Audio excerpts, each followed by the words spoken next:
listeners. If you haven't got those couch cushion mashed, gaming chair mangled, bar stool flattened butts outside yet, Yes, nice. What the hell are you waiting for? The trees are filling out, a sweetness hangs on the air, and the wilderness awaits your plans for high adventure. Turn off the Netflix. You've had your chance to look for clues to the treasure placed in obscurity by a crazed lunatic. Time to release yourself from the distractions of modern life and expectations of the day-to-day. Step outside into the natural world, and you will find treasure regardless. Whether you're one to step upon a path only few have dared, one who witnessed firsthand the sights and sounds of unspoiled nature from under a dense tree canopy, across a vast plain, or on a ridge top surrounded by the morning fog, or even someone just sauntering the quiet and hidden local oasis, you will find treasure in every journey, an experience soothing to the soul and offering a quiet mind. A journey that hardens your body and humbles your heart. Do not let the opportunities to detach from day-to-day expectations pass you by. Set your feet in a pair of sturdy boots and throw a trusty backpack over your shoulders with an attitude of determination and wanderlust. Venture forth and let the sun lighten your hair and tint your skin. On the trail ahead, let the unknown sharpen your senses and the unexpected strengthen your resolve. If these are the treasures you seek, then you've come to the right place. This is the Busted Knees and Pretty Trees podcast, your trailhead for setting foot on your next treasure hunt. I am Travis J. White, and with me as always, hell yeah, Bradley Greer. Hell yeah. And fartin' yeah, Patty Richardson. Fart, yeah. No, yeah, it's fart, yeah. Yeah, fart, yeah. That was awesome. Yeah. God, that inspired me to get my ass. I'm leaving right now. I'm out of this recording. That's what I was trying to do. Yeah, we're going outside, y'all. It's time. Yeah. And speaking of getting outside, the weather has gotten much better here in Fort Wayne. Yes, it has. So you two have been really heating up on the birding competition. So where are we at on that, Brad? What's the score now? You guys have been out to the parks very frequently as of late. Oh, yeah. I go every day I can. Oh, yeah. Especially if it's sunny. When it's cloudy, maybe not, but probably. Yeah. At least go take a little peek. Yeah. I think, are we going to get into it more later? Yeah, we're going to get a little more into that. Yeah. For sure. A later thing. Yeah, this is a later thing. Okay. We're going to get into this a little later. The final counts are still being tallied. Yeah. To see where we're at. So there's fresh photos. Maybe some fresh news will come in while we're recording. Well, I hope not. Oh, the News Panther's going to bring it? No. I mean, I was even on the way here conversing with our in-house resident birding expert, Chad, about a potential new bird that I have a picture of that we're trying to identify. Nice. Oh. Yeah.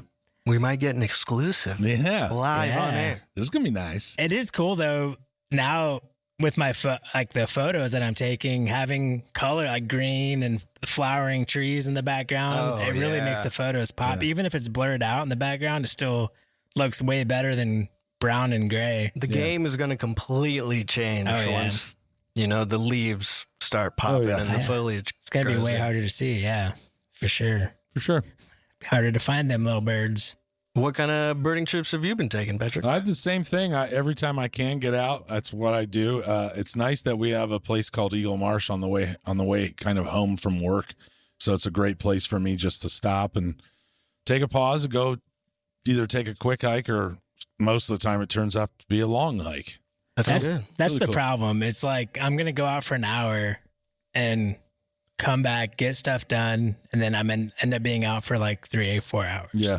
I bet the last couple of days have been pretty amazing. Oh yeah, I've gotten some great shots the last couple of days. They keep popping in on the feed.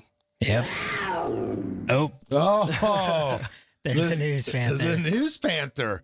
I heard this News Panther is going to be pretty great. Yeah, the last month or so, there's been hard finding news stories just because of everything that's been going on politically. And now I had a glutton of news stories this week. I had to actually narrow it down. Oh, you had to and it was a tough choice to make. Well, I am excited. I mean, it's very few far in between where the News Panther starts promoting themselves before the recording of the episode. So I imagine this is going to be quite the interesting stuff. Blow us away, dude. Yeah, see what you got. So, like, sometimes when I go to zoos, I think they're kind of depressing and the animals kind of look depressed. But the story I came across is like an example of the good that zoos do and like how much they can benefit. I'm sure they do a lot of good. It does seem kind of depressing, but I think Fort Wayne Zoo is like hurt or endangered animals or something like that, right? I believe think so. that they do science and stuff like that, because I think I ran across them. They were working with PFW or some university. The zoo was with those hellbender salamanders that we were talking about. Yeah, because they're trying to repopulate them here, like all around the Midwest. Let's get it. Yeah. So they do benefit in some ways for sure. Not just caging animals. I know that, but that's just what it looks like. Yeah. You know. Go ahead. Maybe they have an aviculturist there, which is a new term that I just learned. Oh, hit us with it. What'd you call it again? Aviculturist. I don't know. Aviculturist. I don't know if I'm pronouncing it correctly. You really do. You know, it is a person who specializes in breeding, rearing, and care of birds. Aviculturist. Yeah. Should have known the Avi. Yeah. Yep. Oh, that's true. Yep. Good call. So the story comes out of Cincinnati and the local zoo there. The main part, like the story is, the first wild eggs of an endangered bird have been laid for the first time in almost 4 decades, thanks to the help to the Cincinnati Zoo and Botanical Garden. Whoa. Yeah, you don't hear too often of like birds in captive zoo care being reintroduced into the wild that are endangered. Yeah. So this is a really cool story. The bird is a sea heck. A sea heck? Yeah. Also known as a Guam kingfisher. A Guam kingfisher? One of the reasons I chose this story was Patty's favorite bird is a belted kingfisher. It is. It always, well, not always has been, but it is. They're just little cool birds. I will say it looks like a speed demon. I will say it's tough to be cuter than a belted kingfisher, but I think the Guam kingfisher has a beat. It's a cute little bird. Look at that beak. Yeah, I think I'll change my opinion because I've been seeing some other kingfishers as well. So I'm just going to go kingfisher overall. Okay. From here on out. Okay. Yes. So as the name infers, these birds are a species of kingfisher, and they're from the U.S. territory of Guam, so AKA Guam kingfisher. Oh, shit. Mm-hmm. It was restricted to a captive breeding program following its extinction in the wild due primarily to predation by the introduced brown tree snake. Ooh. I'll get into more about the brown tree snake a little later. You don't have to. It's an interesting story. Okay, but snakes are terrifying. Oh yeah. It's kind of sad too what happened here. Oh. So this kingfisher is brilliantly colored. Yeah. It's medium sized, about 8 to 9 inches in length. For reference, the belted kingfisher, which those are I know they're in the Midwest, kind of all over. All over. So those are about 11 to 14 inches in length. Oh. So the Guam kingfisher is a little bit smaller than the belted kingfisher. They have iridescent blue backs and rust cinnamon heads, and the males have cinnamon underparts, while females and juveniles have white underparts. Cool. But its most noticeable characteristic is its large laterally flattened bill that looks longer than its head is wide. Yeah. Like it almost looks like the bill should be tipping it over because it's like so big and predominant. It's not like a pointy woodpecker bill. Is this still like much bigger because it's a kingfisher? Is it still how? That's one of its peculiar things is it doesn't dive water. Oh. It kind of like dives the ground.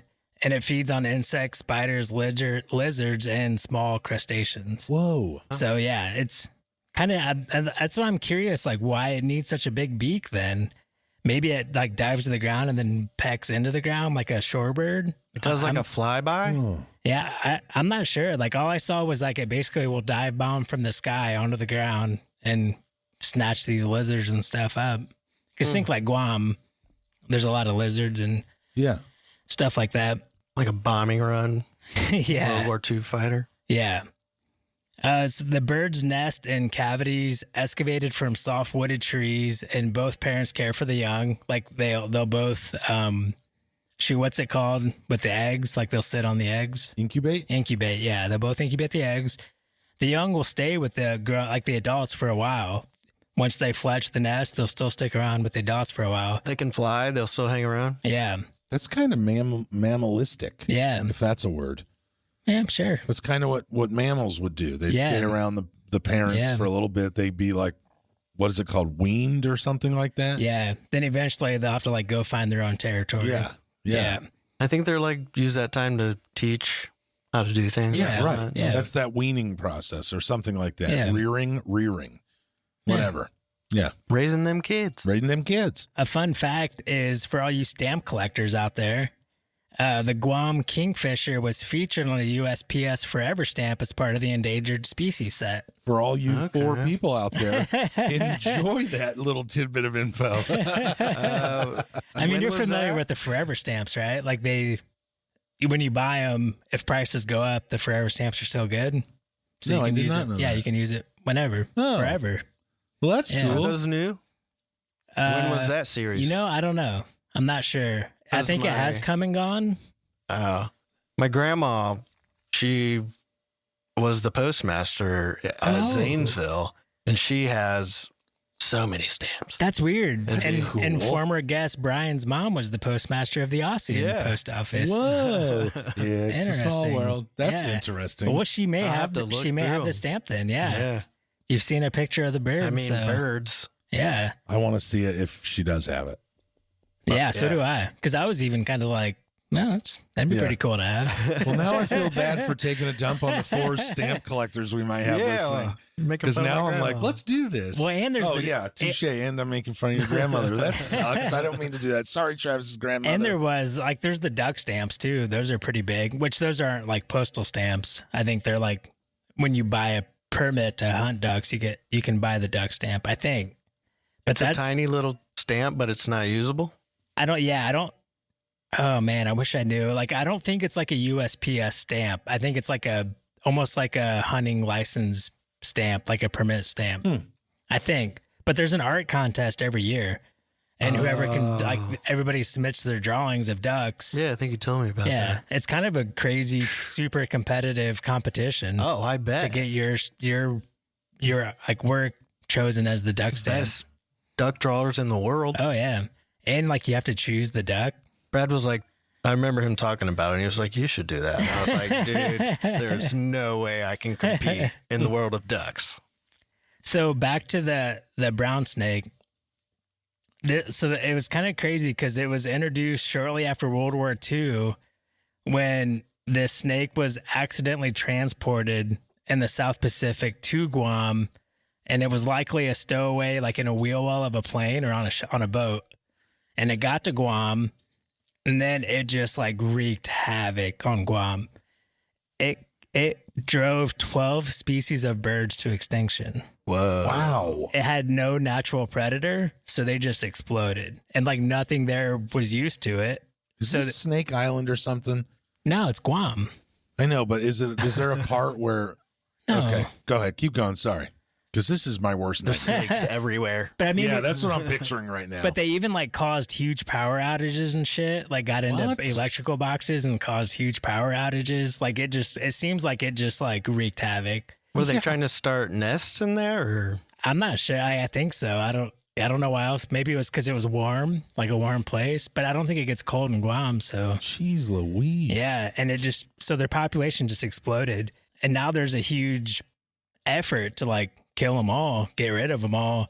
They have dogs trained to hunt them, and they have these like some kind of like biodegradable poison traps that they put out. Like they'll put with the mouse, and it sounded like it was basically strong doses of aspirin, like not like cyanide or strychnine or whatever. It was like a strong dose of acetaminophen. Whatever's in aspirin? Acetaminophen. Yeah. Acetaminophen? Something like Something that. like that. Oh boy. Oh boy. Because that's when I saw that they were poisoning, I was just like, ooh, this seems dangerous. But it's something that I guess has a short shelf life. Yeah. And it'll like not be poisonous. These snakes are venomous too, by the way. Oh, this just got worse. I was about to ask that. I didn't see like how much they can affect humans, but it is a venomous snake. Enough. Okay, so yeah, now on to the good part of the story. Oh, we're back. Like Thank they are starting to get like preserves where they know like they got rid of all the snakes in this area, and they have like almost like fire lanes separating their reserves, and I guess that kind of like keeps the snakes. They don't like crossing that open area. To be able to contain snakes in a huge amount of land just seems like impossible.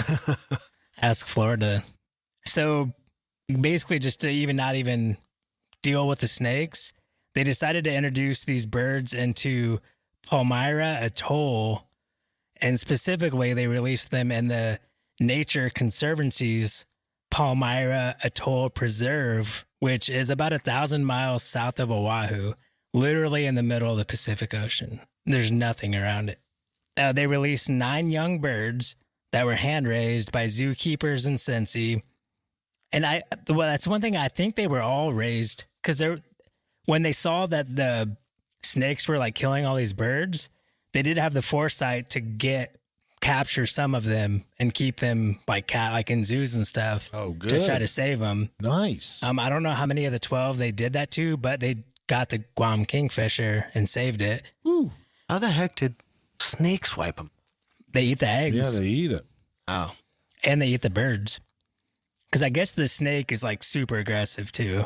And like when it strikes, it'll strike like over and over and over and just keep striking. Oh my yeah, God. Take it easy, dude. terrifying. This is destroying me. Next, you're going to tell me it was 14,000 feet in the air. Chill out. There's some snakes that just take their time. Yeah. Oh my gosh. Yeah. Yeah, this isn't like a snake horror story. They can do good too. Oh, okay. When they're in their natural habitat, this is what happens when you bring invasive species into a new habitat. So yeah, they released these 9 young birds, and they since one pair of them laid the first eggs in over 40 years, like since the extinction in Guam. They had a hard time breeding them. No, it's the first eggs laid in the wild. They reintroduced them onto this atoll in the Pacific. Yeah. And it's just said, go, have at it. All right. They did. So like the Cincinnati Zoo said, because there's other agencies involved, because I think it is a U.S. territory, this atoll. And they said that the birds have learned how to forage and hunt for new prey. They formed pairs, they established territories, and they built nests, and then they laid eggs. So they're like getting into their routine, these 9 birds. And I'm sure they're like super closely tracked. They're like banded and tagged. What I thought was kind of funny, there's 5 males and 4 females. So there's some lonely bachelor Guam kingfisher out there like playing video games, drinking beer, living life, not worried about breeding and laying eggs. Or he's just sad as hell, depressed. I'm trying to give the good outlook on being a bachelor here. They're out birding every single day. It's a glorious life. Cincy Zoo's senior aviculturist, Amy Owen, said, "We're so excited that they've all come as far as they have, and that Tutuhan, who they named like this bird that they raised from an egg. It was their first egg, actually, Cincinnati's first egg. And that's the first bird that laid the egg. So they're just like thrilled, super ecstatic, proud, like happy to be a part of it. And the short-term goal is to establish the population on the atoll and then eventually reintroduce them back into Guam. Okay. That's like the overall goal. But you know what this means, Patty? What? We're going to Guam? You know how many people have seen a Guam kingfisher on their birding life list? 5, 6? Not many. There can't be many. Yeah. I don't know if you can get to this atoll. You don't or actually not. have the number? No, I don't. No. Yeah. You asked it like you knew. You'd have to go to this atoll and I don't know if they may not even let people there. I'd go to it Guam. might be like a super. Well, they're not in Guam yet. Yeah, You better have some but they're part of the proof. atoll. No, Oh, this is like in the middle of the Pacific. Guam's in Southeast Asia. Lord. I bet you'd have to be on a boat and real good Oh zoom. yeah, this is like a tiny little speck. Like it's not. You can barely call it an island. The Like U.S. Navy will take you there, won't they? I'm sure somebody will. Woohoo! But some of these preserves, like they don't let people there. Kind of like Galapagos, which they let people there, but it's like super restricted who they let go there. So yeah, it's a pretty cool story. That's very cool. You don't hear too much about like zoos being able to be part of reintroducing an extinct and the wild species back into the wild. Yeah. No, I don't know if I've ever heard that. I'm sure it's happened plenty of times, but I just don't know it. Hopefully it's happened plenty of times. I would like to know how far apart in evolution this kingfisher is and the one around here is. Because they're a little bit different, right? Yeah. But they came from the same, family? Genus? Yeah, there Species? was Genus? some other, because there are a bunch of different species of them in Southeast Asia that are the same as the belted kingfisher around here, where they dive bomb the water. Yeah. And this Guam kingfisher is the only one in its subspecies. Like it is kind of like a one-off. Like a land-based kingfisher? Yeah. And and that's why it's kind of weird, because I'm assuming when they put him on this atoll, they had no idea if it'd be able to adapt to the new prey. Maybe they started I'm guessing here. Drive by science. Like if they started feeding it, like the food and stuff that it would be eating on the atoll. I'm not sure. Like, here, it's you'll pretty like cool. it, I promise. Yeah. But yeah, like, you'd have to do a lot of studying to figure that out, like an immense amount, because the story, or part of the story you told earlier, was about introducing a new species to an island and how it decimates some of the other animals. That's what I was thinking too. And just, let's have this kingfisher on this atoll, see what happens. Yeah, like but that. I'm sure they've done a lot of studying. Yeah, like that. They had But to have. You never know. They had to have done, because they could wipe out a species that another species depends on. Yeah. Like for food or whatever.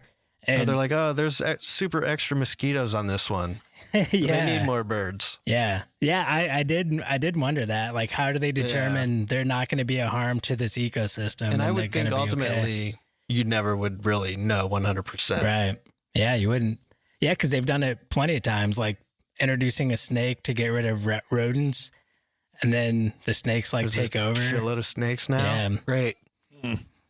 So the next story, when I first saw this headline, it was kind of a roller coaster, because the headline is like, "Oh man, this sounds juicy. What'd this guy find?"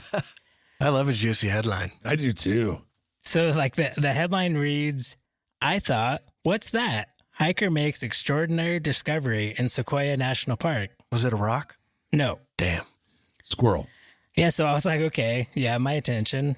What did this guy find? He found a pine tree that was growing around 1,900 feet above its previously thought highest elevation. So you're kind of like, Like the base of it? So it's living in oxygen. It's living in oxygen. It's less oxygen. Yeah, so It's like growing up higher in elevation. like they normally grow at 11,500-ish feet, and this guy found it at 12,657 feet. Okay. That was the highest one that he found. So it all starts when Professor Hugh Safford, who was a forest ecologist at University of California, Davis, he was hiking the slopes of Mount Kauai in Sequoia National Park. On his way up, he's a forest ecologist. He knows what he's looking at. Yep. He passed a foxtail pine. He passed a lodgepole pine, which both grow in mountainous regions, and they weren't out of place. And then he thought to himself, by George, is that there a Jeffrey pine? Oh, by George. And it was. And it was. He said, it makes no sense. What is a Jeffrey pine doing above 11,500 feet? He said that out loud to himself. I wonder if he did. I bet he did. Hopefully he did. In my heart, I hope he did. You son of a bitch. So yeah, like I said, the Jeffrey pine is commonly found at mid to high elevations in California's high Nevada region, especially around Lake Tahoe and Mammoth Lakes. This tree usually cannot survive in the uppermost zones because the environment's just so harsh. The winds, the winters. Usually pine trees don't have like deep root structures, so they're blown over pretty easily. After finding the initial tree, he gathered himself up and hiked onto higher elevations only to find more Jeffrey pines. Jeez Louise. And the highest one he found, like I said, was 12,657 feet. I mean, that's pretty high up. Yeah, that is. You normally don't. You normally see like sagebrush or something that high up. Yeah.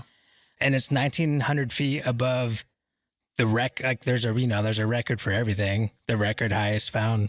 I think this is now the highest tree found in California of all trees. Right. Yeah. How tall is this tree? What kind of tree? What's it look like? I do have some pictures, but the ones that he found, at least the ones that they showed pictures of, it's not too tall because he actually used a trekking pole, which I love, as kind of like a measuring stick against. So it just started growing. No, well, this one may have. It was like a foot and a half tall. But he found like a sapling. Yeah, but he found some that were like 20 years old. Really? Or he estimated to be, which he's I think he is a doc. I think he has his PhD too in like forestry. I trust the gentleman. Yeah, and so he like thought some of them were 20 years old. He spotted 14 Jeffrey pines that he physically like could go up to and put his trekking pole next to and take a picture of, and then he also spotted at least a dozen more in spots that he couldn't get to. And I bet that just drove him. Like I know that feeling. He just couldn't get there. Like Does he need to go see every single one of them? Oh, I mean, yeah, that's like finding. Man. That's like finding a unicorn. Like it's not supposed to be there, and it's there. Why is it there? And then all of a sudden, you find 50 of them. Gather as much evidence as you can. Why? Because that's what he does. No, I mean, why are the trees there? Oh, Yeah. I have some theories for you that Professor Safford has laid out. So the first, do you guys have a theory? I'm going to say altitude isn't a factor because there's different conditions in the atmosphere. Which could be caused by? You're kind of on the right track. I would say... What's different about the weather today than it was, say, like, could you... 50 years ago? Heat. The climate change. Yeah, climate change.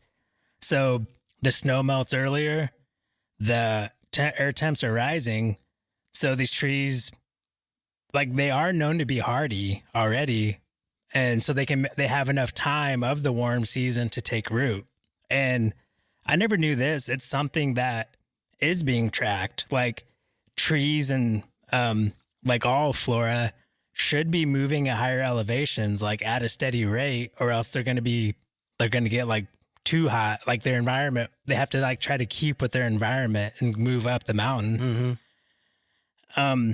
Well, one of the other contributing factors that I think is pretty cool is Professor Safford believes that Clark's nutcrackers are playing a role in this. Clark's nutcrackers. So what Clark's nutcrackers, which are a bird, what they do is they get pine seeds and they bury them higher elevations where the temperature's colder and there's like less humidity. To and store it? Yeah, so they can go back later and they're not like spoiled. They can still go get a little snack. Wow. Yeah.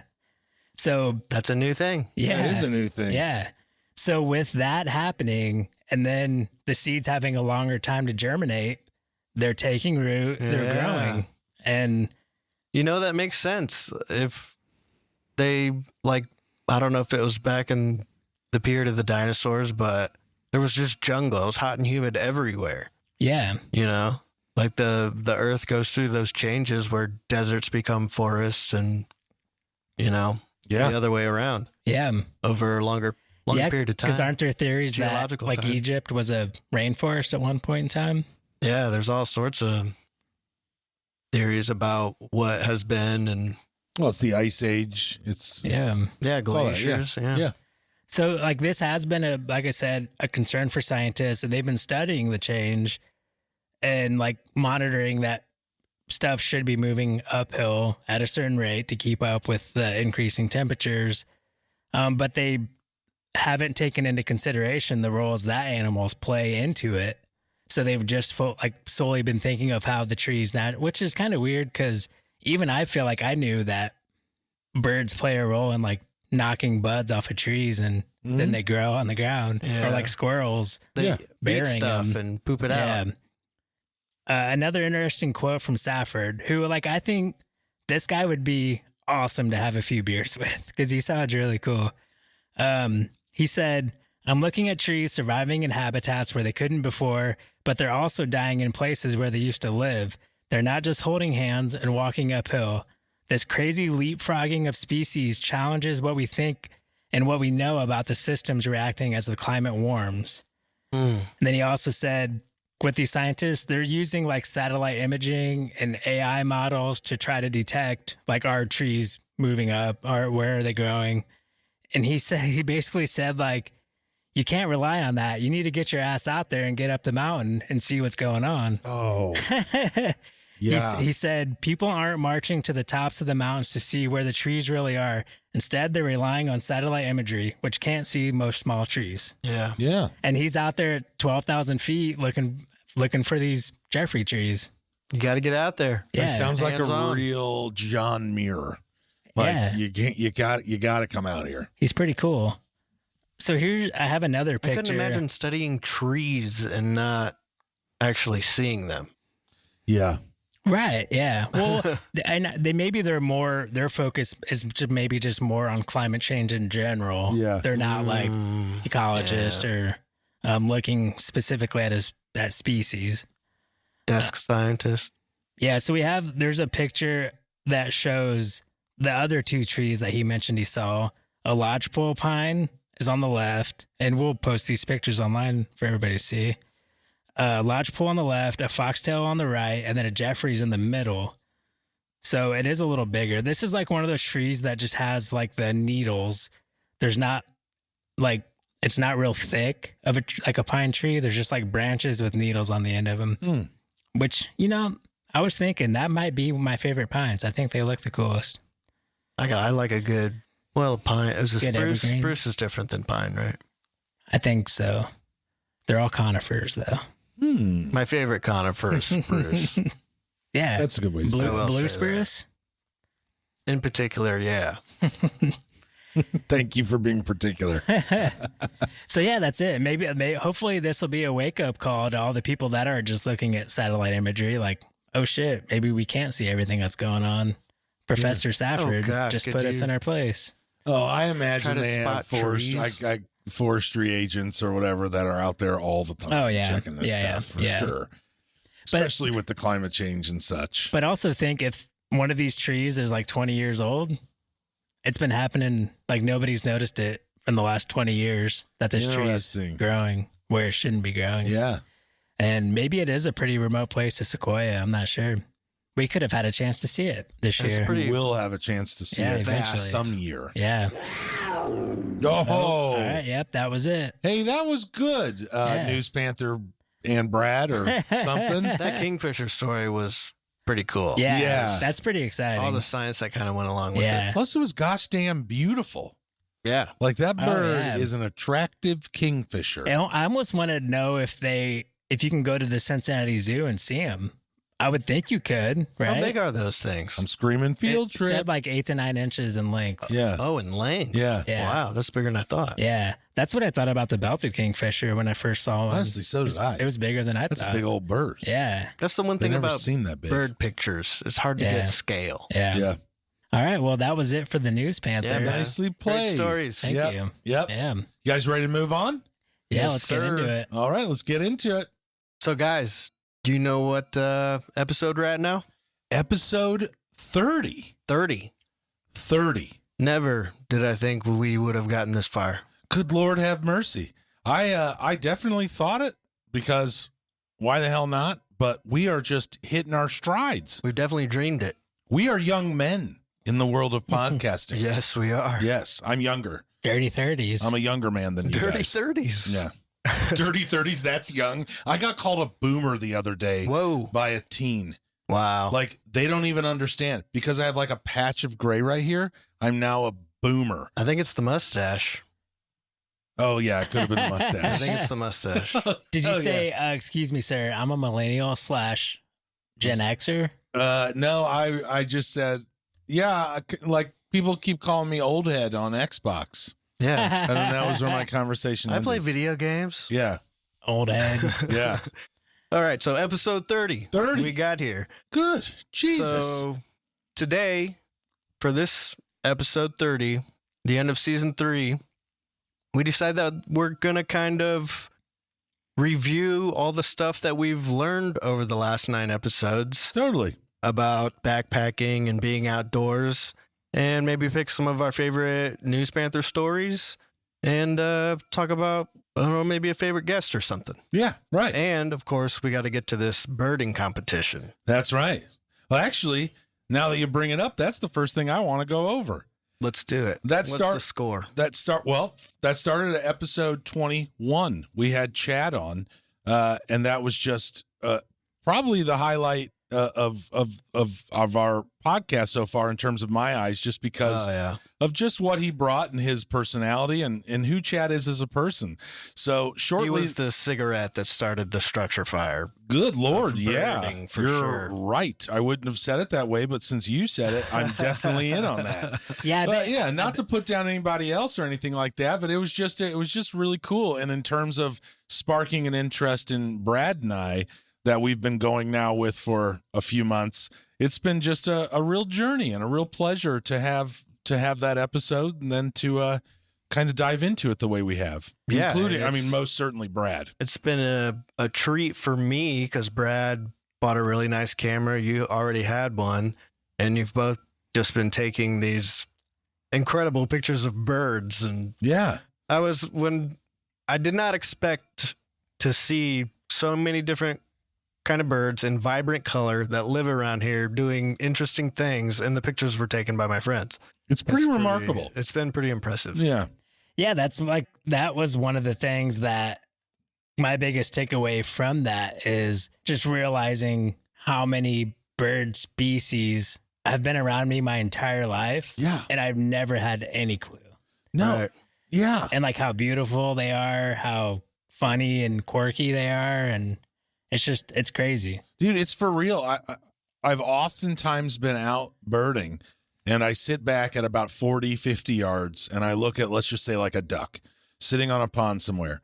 And I think every other time in my life I would have been like mallard, just another duck. Yeah. You know what I mean? Like seen them. Yeah. And in reality, I mean, that's, I think in both of our processes through this birding life, it's started with ducks because they sit there. As long as you don't scare the ever-loving hell out of them, they won't fly away. And in most cases, they just fly right back to the pond that they were just in.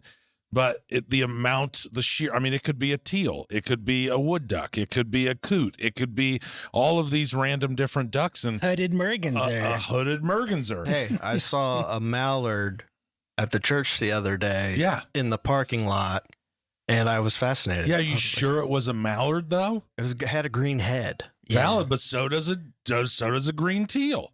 Oh, And no, all I'm no, it doesn't. it has a green head. It just has those brown streaks in the back, here right? we go. Green winged teal. A green winged teal. Yeah. It's like a copperhead, or no?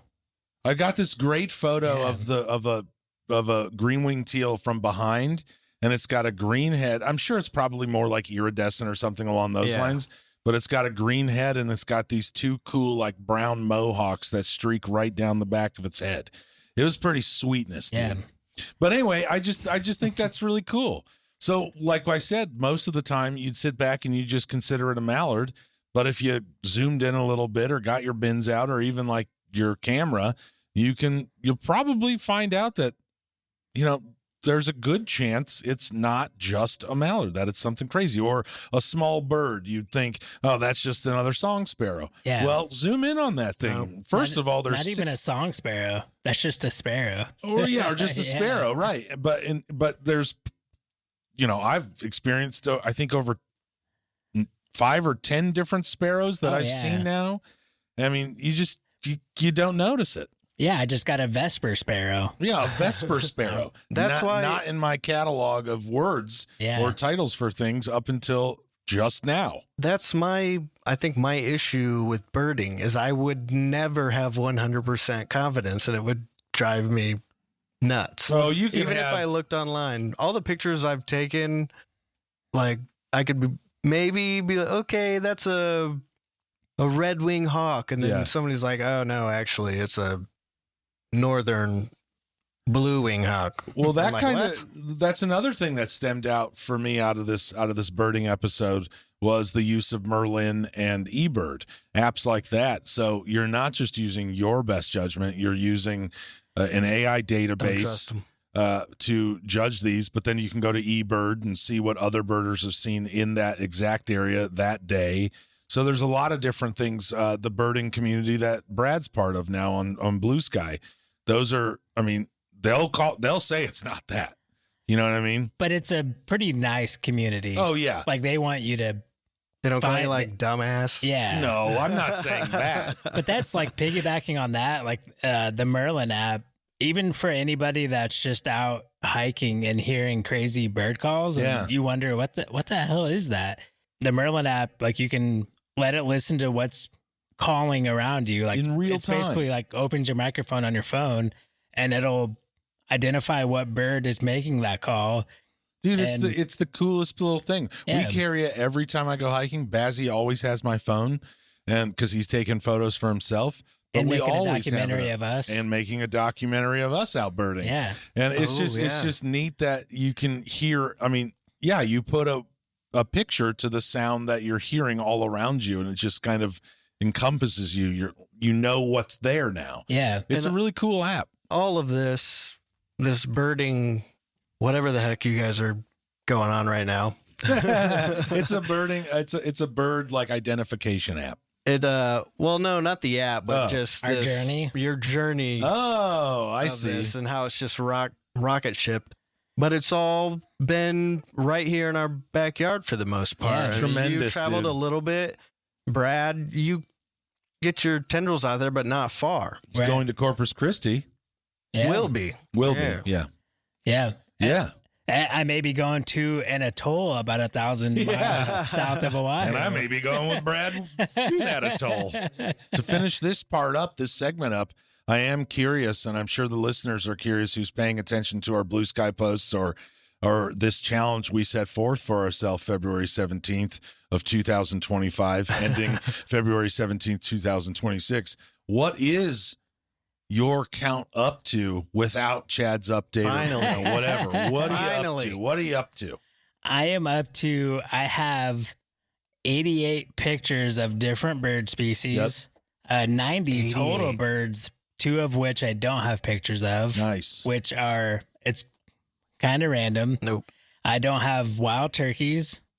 And I don't have belted kingfishers. I don't have a picture of. We gonna get those belted kingfishers when we're up doing that canoe trip. That's for sure. You both started at 0 on February 17th. Yep. Even back then, we stated that we weren't going to use old photos or any kind of knowledge that we had from the past. You had to go fresh start from the beginning. Yeah.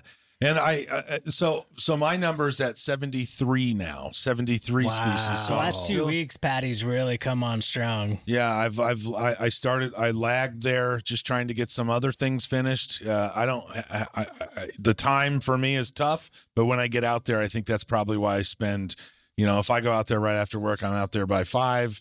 And I'll be out there till 9:30. No problem. The second the sun goes down, that's when I got to get out. But I'll be taking those black and white photos in the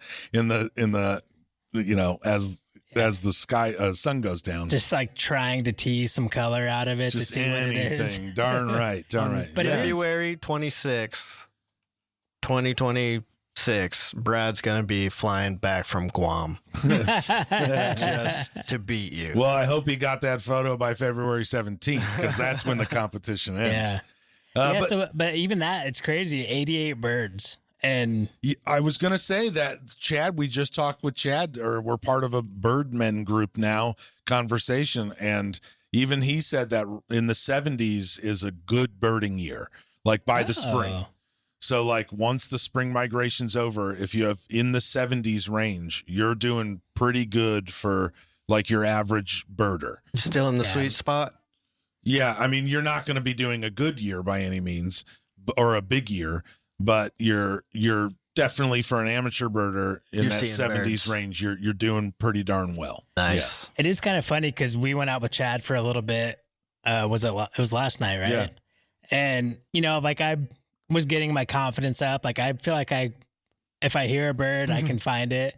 And then being out with Chad, I was just like, damn, I still have so much to learn. He it's was so crazy. So good.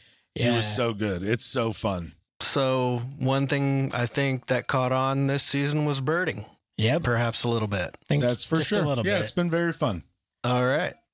All right, since we don't have all the time in the world for this episode, we do want to recap some of the fun things that we've all kind of gone through. We just took a few minutes for birding, that's for sure. I just kind of want to, for another thing that I want to highlight from these past 9 episodes is episode 23 and the news panther opening to that episode. We went over, or he or it or somebody, we went over our opinion, carefully written statement on the conservation of what's going on in America with this administration when it comes to conservation in our national parks. And I don't want to touch anything into the political side of this, because we do, outside of that statement, want to stay kind of apolitical. We want to make the outdoors and our conversations a little bit more geared towards, let's talk about that part of it. Let's inspire individuals to get out to the backcountry. But what I do want to go ahead to like give people the like knowledge to have a reason to fight if they didn't already have one. That's right. Like, that's right. Yeah. I mean, most certainly none of us sitting in this room agree with the administration and how they're handling conservation and how they're handling our national parks. It is something that we 3 hold dear. That's for sure. But what I do want to comment on is the sheer amount of response that we got back from our listeners after that episode aired. And what I just want to point out is that it just seemed to me like people that were responding back were either from either side of the aisle, didn't matter, it seemed, and they were all giving us feedback saying, thank you for saying that, and we appreciate what you said.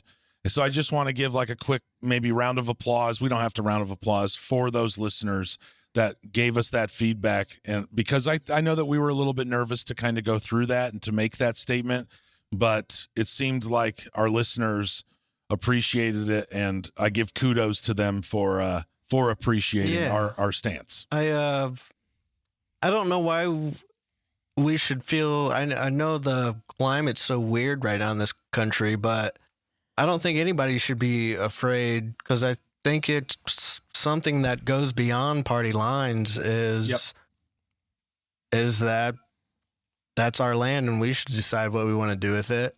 And if we want to keep it beautiful, then we do that. And keep it ours. Yeah, and I guess sometimes you just maybe feel like you're on an island or something along those lines. And it was encouraging, because I am afraid, and I think we are afraid for the future of our national forest lands, our national park lands, and our national park system in general. I think that there's a fear and a sentiment in this country right now where we're a little bit nervous as to what the future looks like for our public lands. Yeah. But when I got that feedback, when we got that feedback, it was reassuring to me, and it established a confidence that no matter what administration is there right now, no matter who in the future tries taking that away from us, that we as a people will fight back against that specific instance. For sure. That was pretty cool. So just a big kudos to you listeners out there that gave us that feedback, that wrote to us, and that was nice. Yeah, thank you. Yeah, wonderful. For sure. So do you guys have any favorite like topics that we covered in this last 9 episodes? Oh, gosh darn, yeah.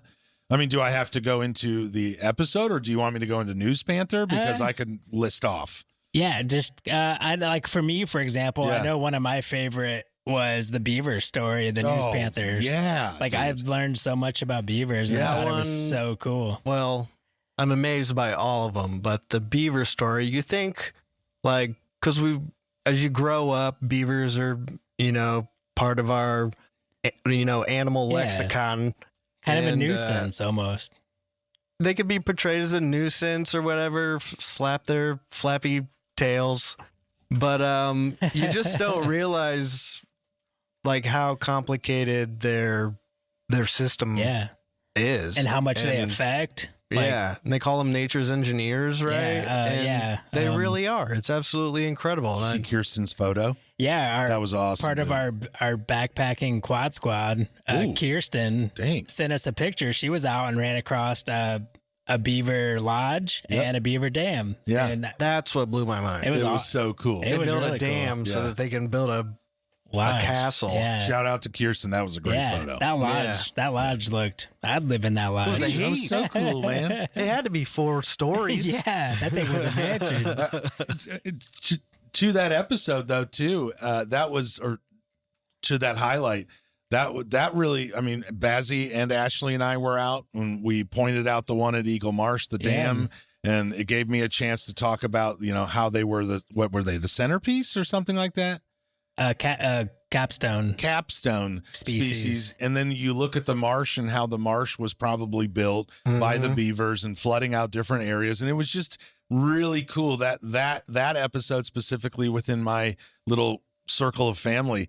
That was a big episode. Old news panther. Yeah, in a natural ecosystem, that flooding will get water to where it wasn't before, and more plants can grow, and more animals can come in. And it's a beautiful cycle. Super beavers cool, are man. freaking sweet. Yeah. Dude, they are sweet. I never heard of them being a nuisance. I know. That's maybe not a nuisance. Just kind of like, damn beavers are at it again. Yeah. I don't know. I'd be like, there's a beaver in my yard. Like, that's cool, man. Guys, I have one episode that really sticks out. Yeah. What is it? I don't want to spend a lot of time on it because I don't want to hate on anybody anymore. But Brad's trivia episode, the most. where I completely got robbed of a win. Yeah, but Eagle Marsh or LRWP still got the $50 donation. Yeah, we did. We did have to up our donation to $50. Yeah. So hey, that's cool. We doubled it. No, that was a great episode, mainly because I won.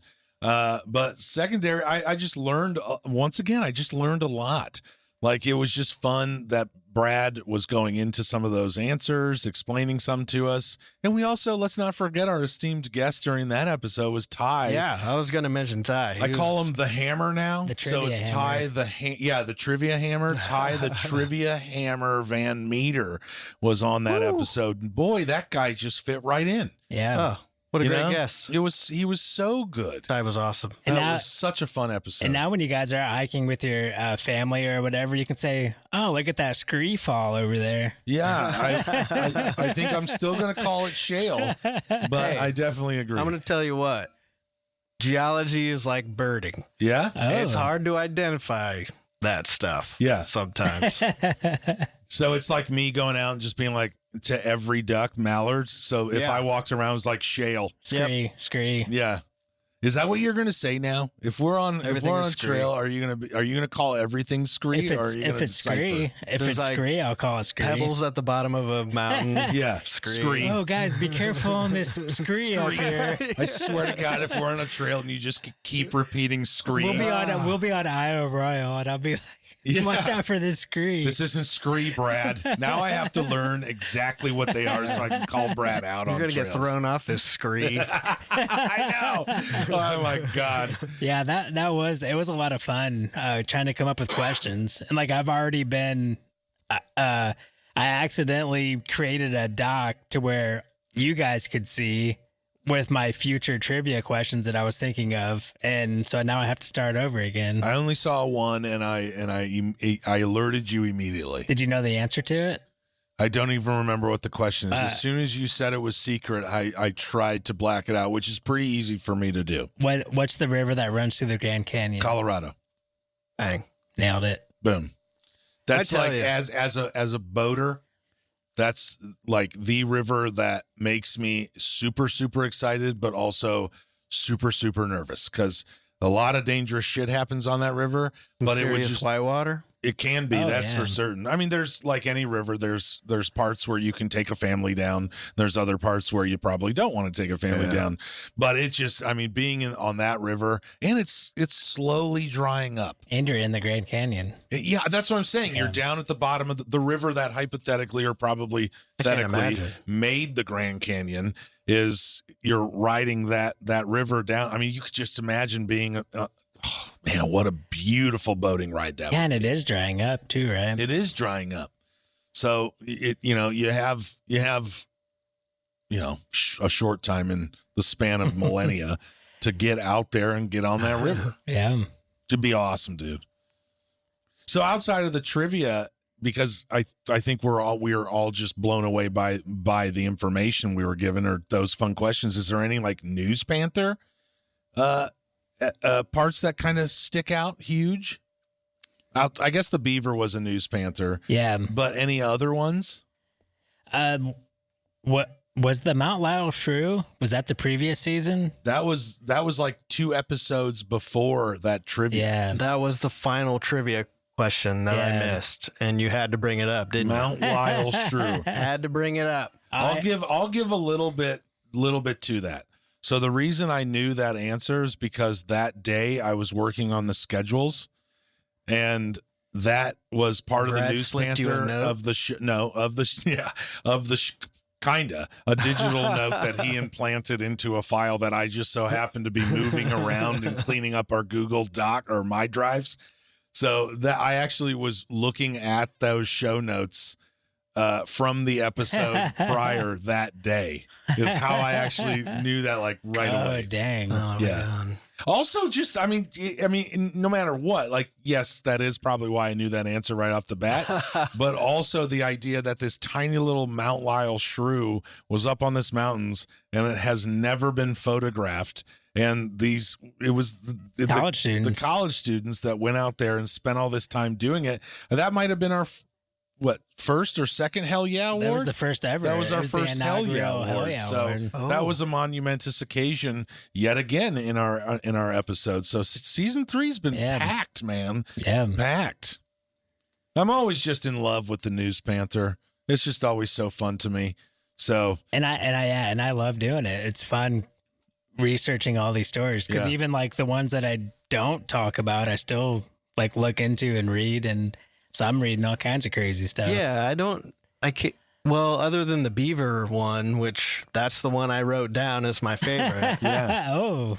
There's the one about the sharks orcas that are, killing great white sharks. Oh, yeah. And the new only apex predator like of the ocean. surgically, getting the meat that they want. That is insane. Yeah. It still blows my mind. And then I'm still waiting on the horror movie based around a killer whale. Isn't there? Or an orca. No. No. So only Free Willy. Yeah, only Free Willy, and that's like the happiest There's thing ever. some SeaWorld videos you could watch. Yeah, you could. But Yeah. also, you kind of stand on the side with an orca. Yeah. You know what I mean? Like, dude, if I was that orca, I would have done eating some people before. There was the those first animals are scary. the first shark sounds. The first, I was just looking into that, by the way, in preparation. And unfortunately, there isn't a whole lot. I mean, I'm sure this research takes time. Yeah. You were pretty up to date on that. News Panther's always up to date. Well, the News Breaking Panther. news. Yeah, breaking news. I think that happened like a couple days or a week prior to that episode airing. Yeah. So there hasn't been like a lot of, that research takes time. Yeah. But I'm happy to update that. It's still moving forward. It's moving at a shark's pace. Yeah. But it's the first time they've recorded a shark making Sound. a sound. Yeah. Yeah. Which is really strange. Mind-boggling. Did we cover, I know we covered but I'm not sure if this is a new finding, but that they believe that it's their clicking of their teeth, they're smashing their teeth together. Yeah. Yeah. Yep. Yeah, Dude, we covered that. So that's not new. Yeah. Damn, that was the one thing in the articles I read where I was like, that might be new. Yeah. Or it could be nothing. Well, no, it's something. Well, because they don't have any normal organs that cause sound making. And most fish or mammalia from the seas use their organs to make those sounds. Yeah. So super curious. And we had the narwhal playing with a North Atlantic cod, I believe it was. God, I forgot about the narwhal that with the unicorn Tusk, horn. Yeah, the unicorn and they of use the it seas. to play with fish. Yeah, it was like batting the fish around. Yeah. That Practicing was great too. Was I don't Just know playing. what. No, it was playing. They were playing. There's no other explanation. Isn't that what play is? Yeah. Practicing for something. Like when we're kids, holding swords, fighting trees. Trying to think of what kind of play I would do that wasn't practicing for anything. Can't think of anything. Jumping, running, catching. Yeah, there was the wolves. Was it the Arctic wolves? The Arctic wolves, the dire wolves. Oh yeah, the dire wolves. Well, in my opinion, we can't call them dire wolves. Oh, wow! Well, breaking news. Yeah, this is breaking I think I've news. been pretty clear about that. Yeah, you did. stance. Like, even last week, you said possibly gray wolves. Oh, Yeah, I think it's a majority gray wolf DNA. Yeah. But what I was fascinated with is that they could have mixed it with a gray wolf. Instead, they chose a bloodhound? Yeah, and it was a bloodhound that gave birth to it. Yeah. Like, that's they're crazy. Do you I think that don't know. bloodhound was like, what the fuck? Yeah. Just This ain't came my out- kid. just popped out. Probably. But yeah, just the fact that evolutionarily they're so long ago when their branches split apart. Yeah. I don't remember if it was like 5.7 million or something like that. Yeah. Yeah. That's what you said. Or something like that. Yeah. That's an insanely long Yeah, time. we can't even comprehend that time. I sure as shit can't. Yeah, for sure. Like I think about how we've bred dogs and the differences that we've made over the years. Obviously, in nature, it wouldn't be at an accelerated pace like that, but you can kind of see how evolution could work. I mean, we do it in these ways where we're not helping. These dogs aren't getting better, to survive in nature. oh yeah, But it happens on us the same thing in nature, but they're adapting to the wilderness and not someone's couch. Yeah. Pretty crazy. That is crazy. Yeah, it's been a lot of fun. Yeah, something else. I mean, because we've talked about the two other guests we had on this season, so it would behoove me to not comment on our. We finally had a guest episode, not a guest episode, a listener episode. We finally got to answer some questions after 2 full seasons. We finally got to answer some questions from Mr. Adam Grimmy a Beer. Grimmy a beer. Yeah, Dude, and just yet again, an amazing guest. yeah, and another new he was birder. awesome. And another new birder. Yes. I go out birding with them every now and then. Oh Yes, my you gosh, do. It's a virus. Yeah, It's a virus. Spreading he's a across good spotter. Yeah. For me to East get Indiana. photos. Lenny knows his trees, so Oh, it yeah. makes it a little icing I on the can- cake. Try to learn more trees. No, but that was just another episode that stands out in my mind because I really wanted to understand like what the thoughts of our podcast are for the listener. Yeah. We think we know how it is. We get a vibe when we're recording. We hang out all the time or we have our chats, but we never get to hear back unless, please, if you're out there listening right now, comment, go to Blue Sky. You can comment on Spotify. You can comment on Apple. Or email us at bustedpretty@gmail.com. Yeah, that's exactly right. And let us know. Give us some feedback. If there's anything that you want to hear, if there's any things you didn't like, and maybe we should decide to change it up. Man, we're always down for feedback. We're an ever-evolving punk backpacking outdoors conservation, sustainable birding podcast. So lay it on. But that, to me, that's why it stands out, is because we had him on and he got to ask us some questions that he had in mind and what he thinks about when he listens to the episode. I think, like you said, it kind of, as we talked about the podcast, it kind of reminded us why we do it, and temper down our aspirations to be Hollywood actors. Yeah. But I'm still going to get there. But yeah, just having that reminder of what this podcast is all about. And that's why I kind of changed up the intro a little bit. I didn't trying to be all that funny, but just serious about why we get out there, what makes us get out there, and what it does for you. Yeah, that was you're talking about this intro specifically. Yeah. That was a very good intro because it laid in the nostalgia for a nostalgic episode. Because right now I'm just getting this all warm and cozy and nostalgic. We need to turn that fire back on. And you're entirely right, because a few of Adam's questions, it was really fun. I think it was the first question where he asked about how we decided to do the News Panther. Yeah. And that was just so fun after 2.5 seasons to be able to kind of dive back into each other and remember that process when we were sitting around that plastic table, or even talking about a podcast and those sorts of processes that we've gone through. It was just a good episode, and what a great avid fan of the show and listener to have on for our first listener episode. Right. Wonderful. Yeah, man. Wonderful. Great dude. Yeah, it's nice to look back. I don't want to make it sound like we're high on ourselves or anything. We know we enjoy doing this, and we know we have a super long way to go, and I still think we're at ground level trying to build up. Totally. But just learning all this new stuff and trying to help other people get outdoors and enjoy the things that we've enjoyed for the reasons we've enjoyed them. I love doing it, and I hope we really keep going, and I hope we spread the word. Yeah. Well, I've mapped out till season 12. Do you have any? so if we don't, that was a hell of a lot of work. Do you have any tidbits for what listeners can expect on the next season? Yeah, certainly. Leading in, kind of piggyback on what you said, Travis, is just it's inspired. I think it's inspired me greatly for the production of the show and where we want to go in the future and the conversations we've been having. But we definitely have some kind of bigger things coming up in the future. One thing I think that we can most certainly talk about now is merch. We are starting to put some of our logos, our thumbnails onto T-shirts, hats, cups, kind of everything out there. Yeah. And so that's a huge kind of thing to me. It's something I've been certainly fighting for probably a season or something like that. And we finally made that kind of jump within the last 2 days.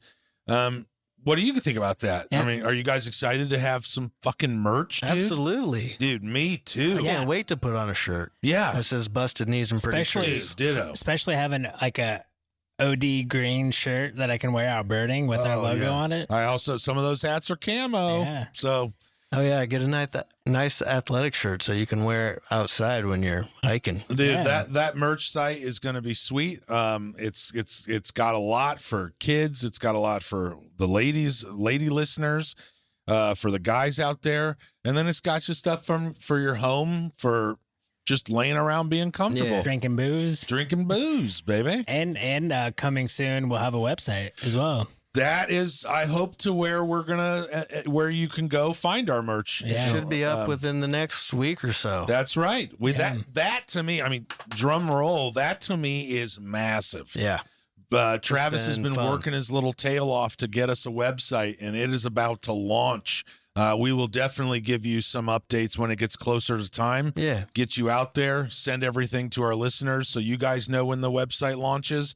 But I mean, I think in any podcast or any business that you're doing, when you launch a website, you are legit, as the French might say. Legit. Yeah. And I didn't try to design a site that was just boring or whatever.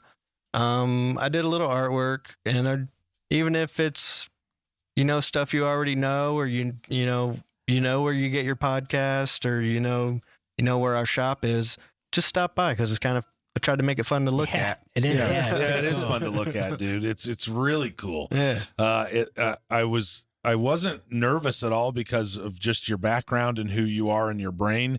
So I knew it was going to come out great. But when you showed us the preliminary website that we were going through, the neck hair stood up. It was exciting. Yeah. So I think there's going to be a lot on that website for our listeners to go kind of dive into who we are, who our guests are, the merch. some old archived episodes, things Maybe like some that. bird photos. A lot of bird photos, I hope. Yeah. That's for sure. Bird of the or week. maybe a calendar with some of those bird photos, brother. Yeah, it won't be boring. It won't be boring. So really cool. Thanks for bringing that up. That's going to be fun, dude. Fun. What do you want to tease any episodes coming up? So the way we've been doing it, the way we had our office meeting last week, and the way we kind of wanted to go through that is we wanted to have a certain amount of guest episodes, and I think we're going to start, or I know we're going to start introducing a little bit more deep dives into some of the things that we hold dear. Something like national parks, for instance. I think if you're out there and you're curious about national parks or how these things were created or the history or what they do to this land or kind of just everything, it gives us a full episode to really dive into the national park that we're highlighting in that season. Each season will be highlighting a new national park. Yeah. So we talk really about it all cool the time. series. Dude. National parks. Yeah. You know? So I think we should probably lay down some brickwork on that. Yeah. Yeah. Instead of just saying, I was here, I was there. Why do you think, why do these parks exist? Yeah. What makes this makes park them beautiful. special? Yeah. Totally. Like anything, the more I know about a thing that I want to get into or go to, the more I know about it, the more excited I am to go. And then the more, elevated my experience is while I'm there. So that'll be fun. So National Park highlight every season coming now, starting next season. And then also we're going to be doing historical figures as well. Historical figures, not just with national parks, but historical figures that have kind of shaped what we know to be the backcountry. Yeah. So explorers, mountain men, maybe an outlaw or two. Maybe an outlaw or two. That's for damn sure. And, why not? And it's not. Don't get us wrong. This isn't going to turn into like a history podcast. We're just going to be talking about these things, like in our normal way that we talk about everything. That's right. Like old Walt, the news panther, brought it to us. Well, I think when you're going through things and trying to cover so much information in the hour podcast that we try to put out each week, I think it just allows us time to really enunciate what we are alluding to quickly in another episode. Yeah. Now you kind of get that deep dive. Yeah. And I think that's going to be so fun, dude. Yeah, I think it'll be fun. It's inspirational. Same thing we want to do. It's going to be great. Yeah. It's always good to learn about the history of the places we go. Yep, that's right. Cool. You can appreciate them a little bit more. Yeah. Well, just really quick, one last thing. I just want to point it out again, because we are definitely going to be down there as Damascus, Virginia, Trail Days 2025, May 16th through the 18th. So that website we're talking about, there's a QR. We're going to have tokens down there, little wooden nickels for everybody, or lots of wooden nickels. First edition nickels. And on the back of those nickels, or the front, depending on which side of the nickel you hold up first, there's a QR code, and that QR code is going to send you to our website. And that's where you're going to be able to find all the things that we've just been talking about and what we're going to be doing in the future. Bing, bang, boom. More deep dive. So if you're down at Damascus for Trail Days 2025, man, and you see 3 dudes and a kid wearing some busted knees apparel, and a lady, and Debbie, sorry, I'm my bad. So if you're down there, and even if you've been listening to the podcast and you're at Trail Days, Bazzy's going to be there. He was pretty highly listened to episode, so it's going to be fun. And I just want to keep pointing that out every episode that we're going to be down there. And if you're down there and you see us, just come say hi, dude. We're going to have a beer or a glass of wine. Modeling our merch. Let's tear it up. We might even have some merch for you. Who knows? Okay. So come on down. Visit us. That would be amazing. Yeah. Bazzy's going to be the star. He's going to be living it up, dude. That's right. All right. You guys ready to end this episode? Yeah. That was a sweet recap episode. Yeah. Trip down memory lane. I'm living in my little state of nostalgia right now. It makes me excited for everything else that's coming up. Dude, we have so much coming up. Yeah. We're just now getting into the season where we can finally get out there too. We have a lot of cool stuff coming up. A lot of cool stuff. Yep. We're going to forget so much stuff episode after episode. Because I'll look back and be like, oh yeah, that story. Yeah. All right. We'll be able to say, I forgot more than you've ever learned. Yeah, exactly. All right, guys. You ready to get out of here? Let's do it. Yeah, let's All right, guys. Thanks for listening. Keep Yeah. on sauntering. Bye. Yeah.